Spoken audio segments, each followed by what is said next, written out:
సోదరులారా, ముఖ్యంగా బేడ బుడగ జంగం ఎస్సీలోని 59 కులాల్లో ఇదొక ఉపకులం. ఈ ఉపకులాన్ని కూడా గుర్తించకుండా ఇంతవరకు కుల సర్టిఫికేట్ ఇవ్వకుండా చేస్తున్నటువంటి ఈ ప్రభుత్వాన్ని ఏమనాలో మాకు అర్థం కావడం లేదు.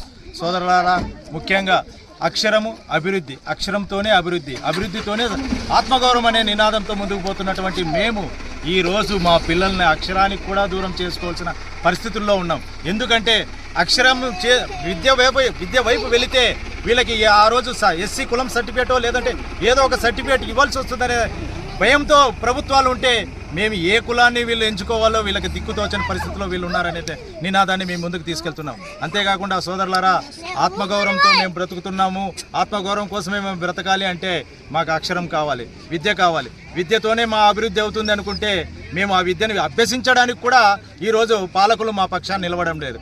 పాలకులు ఈ విద్య పట్ల మేము ఏదో ముందుకు సాగుదాం, మా పిల్లల భవిష్యత్తును ముందుకు తీసుకెళ్దామని చూస్తే విద్యలో సైతం మాకి అన్ని విధాలుగా అణచివేయిస్తున్నారు. ఎందుకంటే కారణం మా పిల్లలకి సర్టిఫికేట్లు ఏ విధంగానూ కుల సర్టిఫికేట్ ఇవ్వకుండా చేస్తున్న చోద్యం చూస్తున్నటువంటి అధికారులైతేనేమి, పాలకులైతేనేమి, రాజకీయ నాయకుల్లోనూ ఉన్నటువంటి కొంతమంది స్వార్థపరులైతేనేమి దీన్ని గమనించాల్సిందిగా మేము కోరుకుంటూ, ఈ కులం బేడబుడగ జంగం కులం ఎస్సీలోని ఉపకులాని కోసం ఎంతటికి పోరాటకైనా మేము సిద్ధంగా ఉన్నామని వీళ్ళ పక్షాన నిలబడి మేము ఎంతటి దీనికోసమైనా మేము వీళ్ళ వెంట నడుస్తామని చెప్పి ఈ సభాముఖంగా తెలియజేసుకుంటూ మీ అందరికీ తెలియజేసుకుంటున్నాం.